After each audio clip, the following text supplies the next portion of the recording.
नमस्कार दोस्तों, सादर प्रणाम।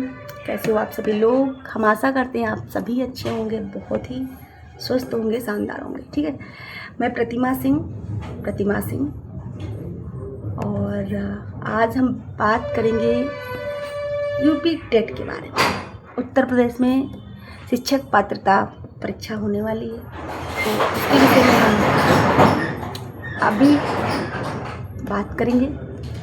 देखिए, आप बहुत ज़्यादा घबराए हुए हैं।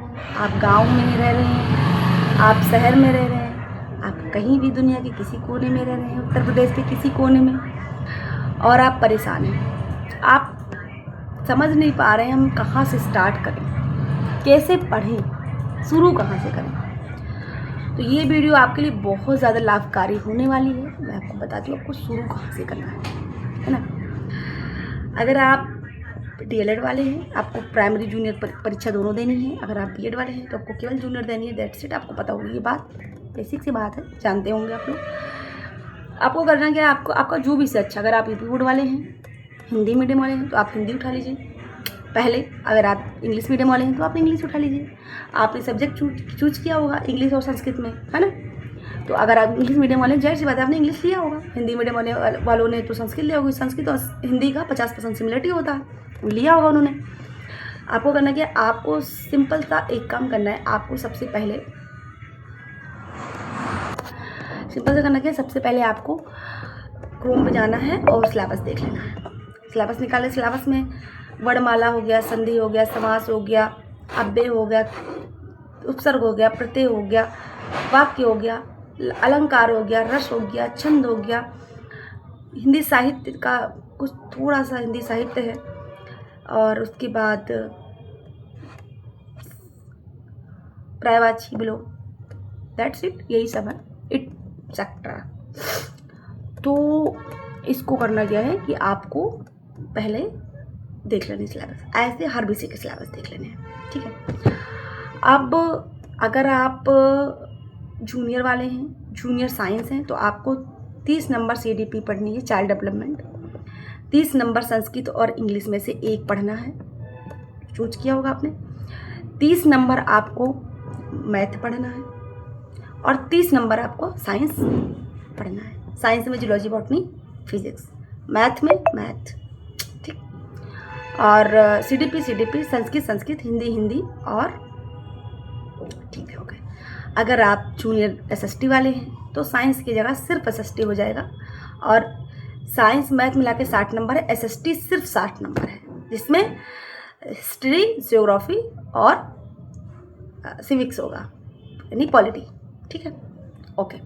अगर आप प्राइमरी वाले हैं तो आपको पढ़ना क्या है, 30 number math, 30 number CDP, 30 number Hindi, 30 number Sanskrit English में से, और 30 नंबर आपको ईवीएस का पढ़ना है। ईवीएस में बहुत पोर्शन है। ईवीएस का पोर्शन है, उसमें हिस्ट्री भी आएगी, ज्योग्राफी भी आएगी, पॉलिटी भी आएगी, सिविक्स और इन्वायरमेंट भी आएगा, और ऐसे करके कई विषयों का समायोजन है। खेल और अभ्यारण्य वगैरह ईवीएस में आते हैं, पक्षी अभ्यारण्य वगैरह। तो ये कई विषयों का समायोजन है जो ईवीएस कहलाता है। ठीक है।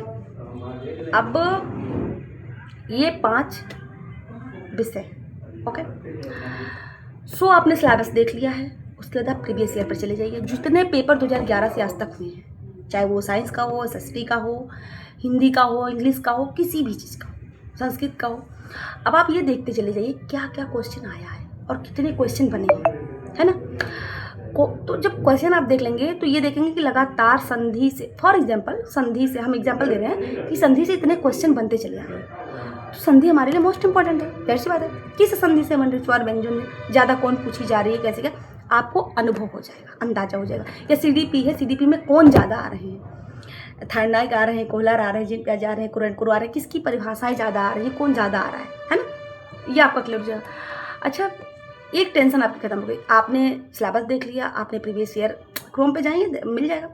अब आपने कहीं से कोर्स परचेज नहीं किया है, आपने कहीं से भी कोई ऑफलाइन कोचिंग नहीं ली, तो आपको करना क्या है, आप एक छोटी सी बुक्स खरीद लें मार्केट में, यूपी टेट, ओके। बुक्स ले लेंगे, सिलेबस उसमें रहेगा, टॉपिक्स आपको पता, जो भी टॉपिक्स आपको समझ नहीं आए बुक में, जो भी चीज़ें, वो फटाफट आप करना क्या है, आपको यूट्यूब पे डाल देना है। ठीक है, यूट्यूब पे डाल देना है। किसी भी टीचर्स, अभी हिमांशी मैम पढ़ा रही हैं, सर पढ़ा रहे हैं, Chaudhary Sachin academy sir, Sachin Chaudhary sir, और बहुत सारे सर चंद्रा वाले टीचर्स हैं, बहुत सारे टीचर्स हैं। तो आपको फटाफट किसी भी टीचर्स से ऐसे डालेंगे आ जाएगा। तो आपको संधि और गंगा, आकाश गंगा करके एक चैनल है ना, संस्कृत गंगा, उस पर आप चले जाइए। तो उस पर भूसर सर पढ़ा रहे हैं, है ना, सर्वेक भूसर सर, तो उस पर पढ़ा रहे हैं। तो इतना सुंदर पढ़ा रहे हैं, इतना डिटेल पढ़ा रहे हैं, इतना ज़बरदस्त पढ़ा रहे हैं कि आपको क्या मतलब बहुत अच्छा पढ़ा रहे हैं, दिमाग में फीड हो जाएगा। तो आप वहाँ से पढ़ लीजिए, ठीक है। तो ये कुछ ऐसी बेसिक ट्रिक है।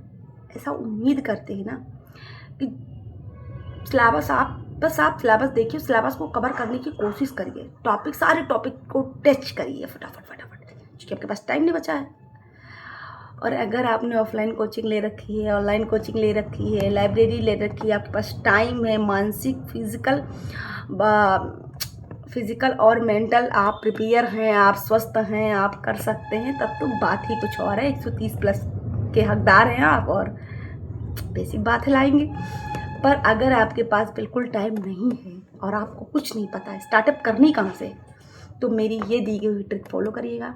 आई होप बहुत अच्छा नंबर आएगा, आप पास तो जरूर हो जाएंगे, गारंटी। और जितने लोग पास हो जाएंगे मुझे फटाफट कमेंट करिए, ओके। चलिए, जय हिंद जय भारत। मैं प्रतिमा सिंह फिर मिलूंगी एक छोटी सी बातचीत के साथ, एक छोटे से क्लास के साथ, एक छोटी सी ट्रिक के साथ। तब तक के लिए जय हिंद जय भारत। मैं प्रतिमा सिंह विदा लेती हूँ, फिर मिलूंगी नई बातचीत के साथ। All the best. जय हिंद जय भारत, जय हो।